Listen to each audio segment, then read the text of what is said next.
buenos días. Es lunes 10 de marzo. Nuestra lectura hoy se encuentra en Números, capítulos 19 al 21, y en el Nuevo Testamento en la epístola de Pablo a los Colosenses, en el capítulo 4. Meditaremos en Números 21 del 7 al 9, y como cada día abrimos la Biblia para seguir con Eli la lectura de este párrafo. Números capítulo 21 versículos 7 al 9.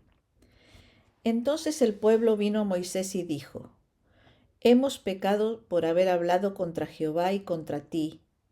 Ruega a Jehová que quite de nosotros estas serpientes. Y Moisés oró por el pueblo. Y Jehová dijo a Moisés: Hazte una serpiente ardiente y ponla sobre una asta, y cualquiera que fuere mordido y mirare a ella vivirá. Y Moisés hizo una serpiente de bronce y la puso sobre una asta, y cuando alguna serpiente mordía a alguno, miraba a la serpiente de bronce y vivía. Muchas gracias, Eli. Aquí nos encontramos con la historia de la serpiente en el desierto. En este pasaje, el pueblo de Israel se encuentra en el desierto y se desanima por las dificultades del camino. En su frustración hablan contra Dios y hablan contra Moisés. Como consecuencia, Dios envía serpientes ardientes que muerden y matan a muchos israelitas. Ante esta situación, el pueblo se arrepiente y pide a Moisés que interceda ante Dios. Dios ordena a Moisés que haga una serpiente de bronce y la levante en un asta. Todo aquel que, habiendo sido mordido por una serpiente, miraba a la serpiente de bronce, quedaba sano. La serpiente es el símbolo más claro de Satanás en la Biblia. Es un reptil sin patas, perteneciente a la familia de los ofidios, considerado en la Biblia el más sagaz de todos los animales, dice Génesis 3. Animales de sangre fría, los serpientes son animales que poseen escamas y son conocidas popularmente como cobras.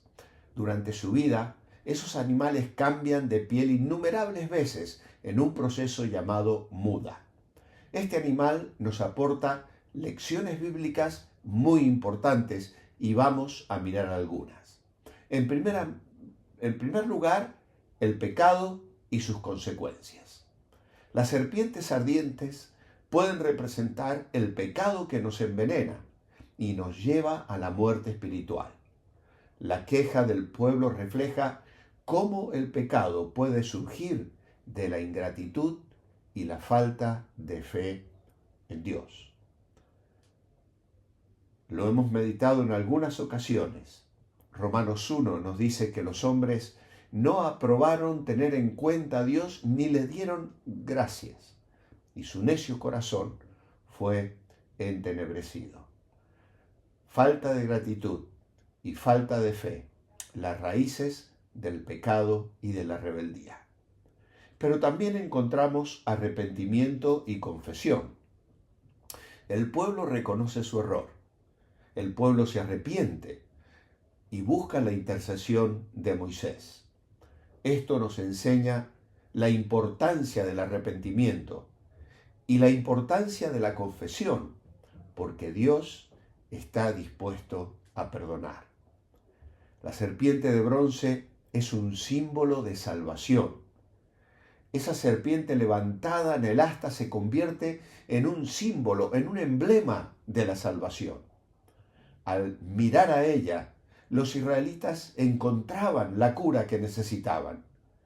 Este acto de fe anticipa la salvación que Jesús traería al ser levantado en la cruz. Y seguramente estáis pensando en el Evangelio de Juan, en el capítulo 3, y las palabras de Jesús a Nicodemo. Allí Jesús afirmó: y como Moisés levantó la serpiente en el desierto, así es necesario que el Hijo del Hombre sea levantado.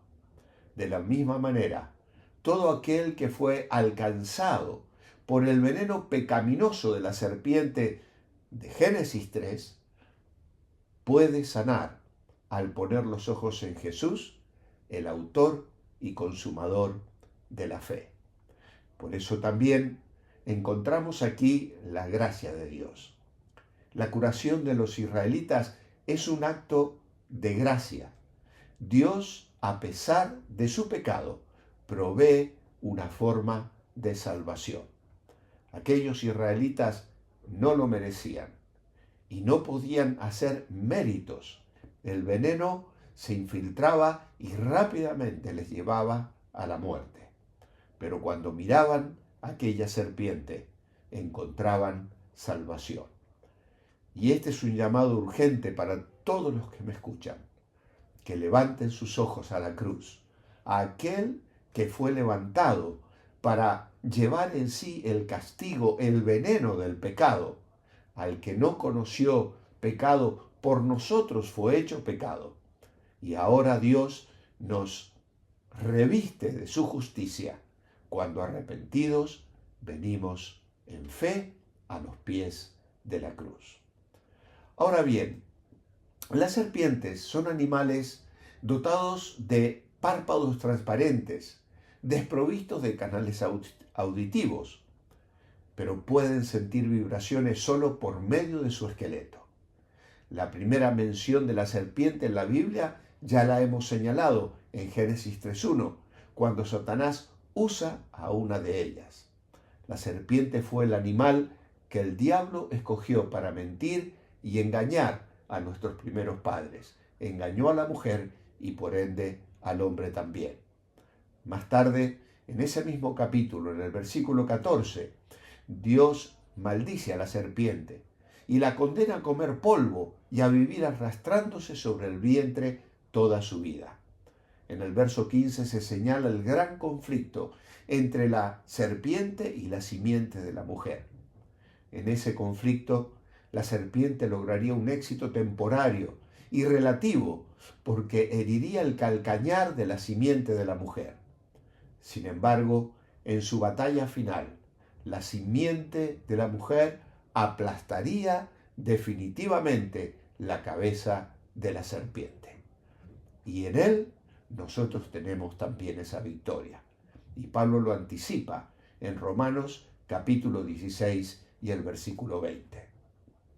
En Deuteronomio capítulo 8, versículos 14 y 15, el Señor recuerda el camino de Israel en el peligroso desierto y exhorta: cuídate de no olvidarte de Jehová tu Dios, que te hizo caminar por un desierto grande y espantoso, lleno de serpientes ardientes y de escorpiones y de sed, donde no había agua, y él te sacó agua de la roca del pedernal.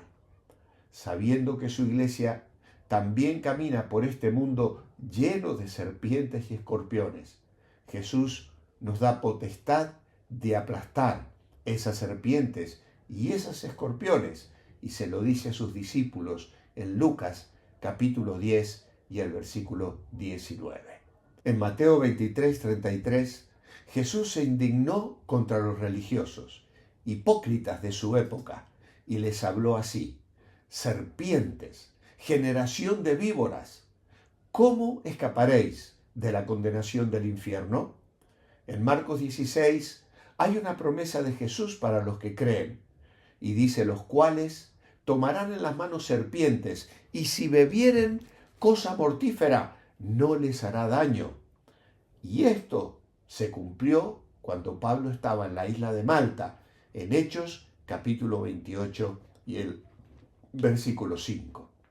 Más tarde, entrados en Apocalipsis 12, se llama Satanás serpiente antigua. Es una clara alusión a la serpiente engañadora de Génesis 3. Y en Apocalipsis 20:10 está escrito que la serpiente antigua será lanzada en el lago de fuego y azufre y desaparecerá para siempre. Así que la serpiente, por su naturaleza astuta y venenosa, representa la maldad de Satanás y el pecado que nos contamina y nos separa de Dios. Al igual que el veneno de una serpiente puede causar la muerte física, el pecado puede llevarnos a la muerte espiritual. La serpiente siempre está asociada a influencias malignas, como también al pecado. Por eso Pablo se preocupa por la iglesia del Señor y advierte: pero temo que como la serpiente con su astucia engañó a Eva, vuestros sentidos sean de alguna manera extraídos de la sincera fidelidad a Cristo. Se lo dice a los Corintios en su segunda carta. El evento de las serpientes ardientes y la serpiente de bronce en el desierto nos enseña sobre el pecado, sobre el arrepentimiento, sobre la gracia de Dios y la salvación a través de la fe. La serpiente, como símbolo de Satanás y del mal, nos recuerda que es muy importante estar alertas y resistir la tentación. Levantemos hoy nuestra mirada y pongámosla en Jesús. Padre amado, gracias te damos en esta mañana por esta reflexión, por esta historia triste del pueblo de Israel, pero a pesar de su rebeldía y de su pecado, una historia de perdón, de amor y de reconciliación. Oh Señor, extiende tu mano sobre nuestras vidas. Si alguno que me escucha todavía no ha mirado a Jesús para buscar en Él salvación, que pueda hacerlo en este momento y encontrar la paz y el perdón. Lo pido en el nombre de Jesús. Amén. Hasta mañana. Manteneos bendecibles.